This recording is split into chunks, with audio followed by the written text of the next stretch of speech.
Chapter 2, Mistress Mary Quite Contrary. Mary had liked to look at her mother from a distance, and she had thought her very pretty. But as she knew very little of her, she could scarcely have been expected to love her or to miss her very much when she was gone. She did not miss her at all. In fact, and as she was a self-absorbed child, she gave her entire thought to herself, as she had always done. If she had been older, she would no doubt have been very anxious at being left alone in the world. But she was very young, and as she had always been taken care of, she supposed she always would be. What she thought was that she would like to know if she was going to nice people, who would be polite to her and give her her own way as her ayah and the other native servants had done. She knew that she was not going to stay at the English clergyman's house where she was taken at first. She did not want to stay. The English clergyman was poor, and he had 5 children nearly all the same age, and they wore shabby clothes and were always quarreling and snatching toys from each other. Mary hated their untidy bungalow, and was so disagreeable to them that after the first day or two nobody would play with her. By the second day they had given her a nickname which made her furious. It was Basil who thought of it first. Basil was a little boy with impudent blue eyes and a turned-up nose, and Mary hated him. She was playing by herself under a tree, just as she had been playing the day the cholera broke out. She was making heaps of earth and paths for a garden, and Basil came and stood near to watch her. Presently he got rather interested and suddenly made a suggestion. "Why don't you put a heap of stones there and pretend it is a rockery?" he said. "There in the middle," and he leaned over her to point. "Go away," cried Mary. "I don't want boys. Go away." For a moment Basil looked angry, and then he began to tease. He was always teasing his sisters. He danced round and round her and made faces and sang and laughed. "Mistress Mary, quite contrary. How does your garden grow? With silver bells, and cockle shells, and marigolds all in a row." He sang it until the other children heard and laughed, too. And the crosser Mary got, the more they sang Mistress Mary Quite Contrary. And after that, as long as she stayed with them, they called her Mistress Mary Quite Contrary when they spoke of her to each other, and often when they spoke to her. "You are going to be sent home," Basil said to her at the end of the week. "And we're glad of it." "I am glad of it, too," answered Mary. "Where is home?" "She doesn't know where home is," said Basil, with 7-year-old scorn. "It's England, of course. Our grandmamma lives there, and our sister Mabel was sent to her last year." "You are not going to your grandmamma. You have none. You are going to your uncle. His name is Mr. Archibald Craven." "I don't know anything about him," snapped Mary. "I know you don't," Basil answered. "You don't know anything. Girls never do. I heard father and mother talking about him. He lives in a great, big, desolate old house in the country, and no one goes near him. He's so cross he won't let them, and they wouldn't come if he would let them. He's a hunchback, and he's horrid." "I don't believe you," said Mary, and she turned her back and stuck her fingers in her ears, because she would not listen any more. But she thought over it a great deal afterward, and when Mrs. Crawford told her that night that she was going to sail away to England in a few days and go to her uncle, Mr. Archibald Craven, who lived at Misselthwaite Manor, she looked so stony and stubbornly uninterested that they did not know what to think about her. They tried to be kind to her, but she only turned her face away when Mrs. Crawford attempted to kiss her, and held herself stiffly when Mr. Crawford patted her shoulder. "She is such a plain child," Mrs. Crawford said pityingly afterward. "And her mother was such a pretty creature. She had a very pretty manner, too.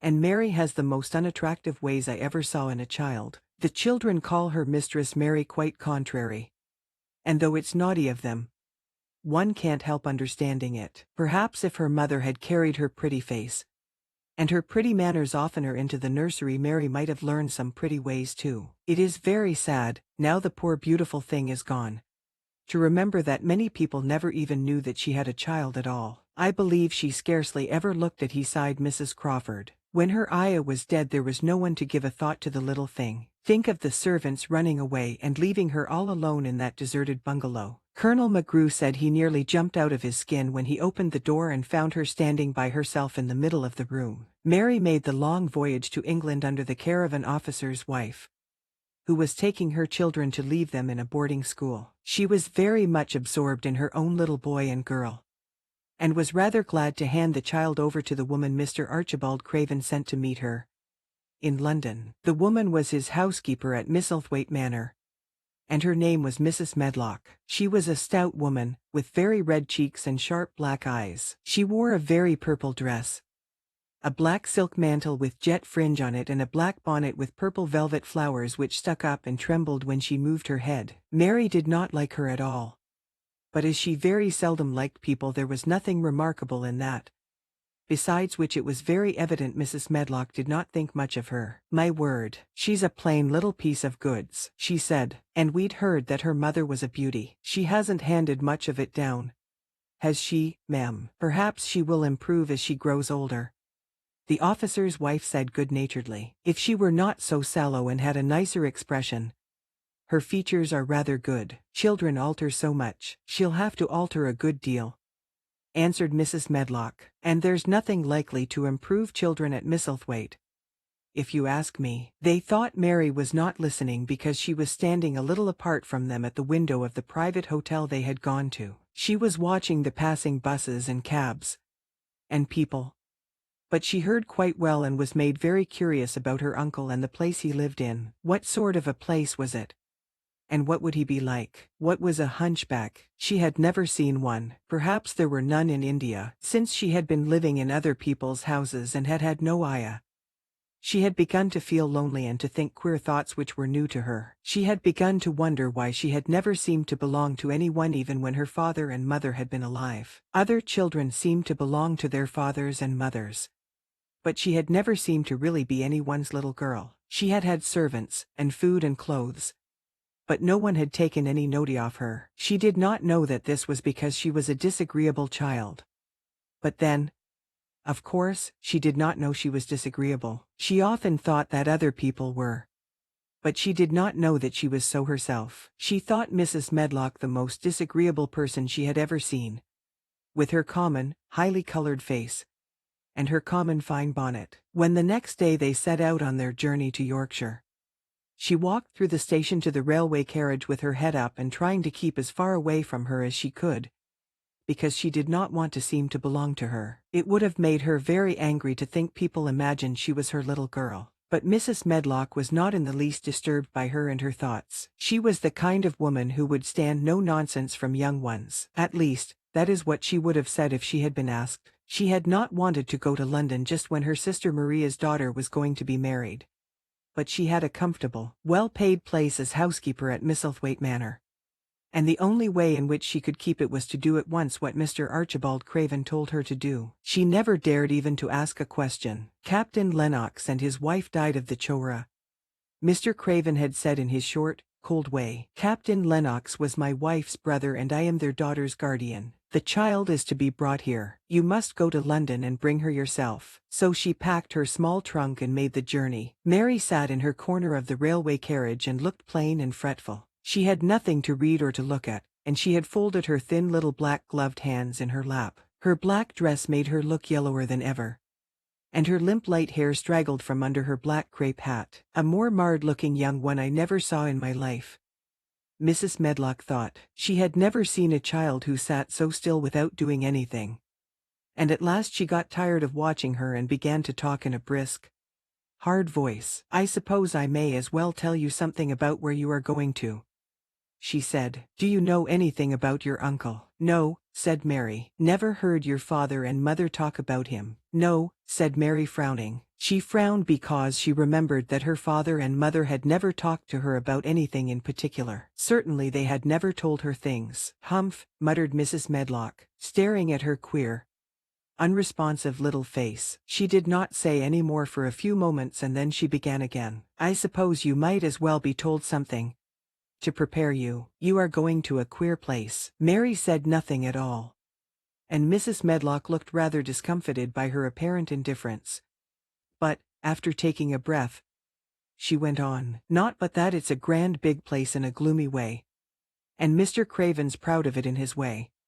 And that's gloomy enough, too. The house is 600 years old and it's on the edge of the moor, and there's near 100 rooms in it, though most of them's shut up and locked. And there's pictures and fine old furniture, and things that's been there for ages. And there's a big park round it and gardens and trees with branches trailing to the ground. some of them. She paused and took another breath. But there's nothing else, she ended suddenly. Mary had begun to listen in spite of herself. It all sounded so unlike India, and anything new rather attracted her. But she did not intend to look as if she were interested. That was one of her unhappy, disagreeable ways. So she sat still. "Well," said Mrs. Medlock, "what do you think of it?" "Nothing," she answered. "I know nothing about such places." That made Mrs. Medlock laugh, a short sort of laugh. She said, "but you are like an old woman. Don't you care?" "It doesn't matter," said Mary, "whether I care or not." "You are right enough there," said Mrs. Medlock. "It doesn't. What you're to be kept at Misselthwaite Manor for I don't know. Unless because it's the easiest way. He's not going to trouble himself about you. That's sure and certain. He never troubles himself about no one." She stopped herself as if she had just remembered something in time. "He's got a crooked back," she said. "That set him wrong. He was a sour young man and got no good of all his money and big place till he was married." Mary's eyes turned toward her in spite of her intention not to seem to care. She had never thought of the hunchbacks being married and she was a trifle surprised. Mrs. Medlock saw this, and as she was a talkative woman she continued with more interest. This was one way of passing some of the time. At any rate, she was a sweet, pretty thing and he'd have walked the world over to get her a blade o' grass she wanted. Nobody thought she'd marry him. But she did, and people said she married him for his money. But she didn't, positively. When she died, Mary gave a little involuntary jump. "Oh, did she die?" she exclaimed, quite without meaning to. She had just remembered a French fairy story she had once read called Riquet à la Houppe. It had been about a poor hunchback and a beautiful princess, and it had made her suddenly sorry for Mr. Archibald Craven. "Yes, she died," Mrs. Medlock answered, "and it made him queerer than ever. He cares about nobody. He won't see people. Most of the time he goes away. And when he is at Misselthwaite he shuts himself up in the west wing and won't let anyone but Pitcher see him. Pitcher's an old fellow, but he took care of him when he was a child and he knows his ways." It sounded like something in a book and it did not make Mary feel cheerful. A house with 100 rooms, nearly all shut up and with their doors locked. A house on the edge of a moor. Whatsoever a moor was, sounded dreary. A man with a crooked back who shut himself up also. She stared out of the window with her lips pinched together.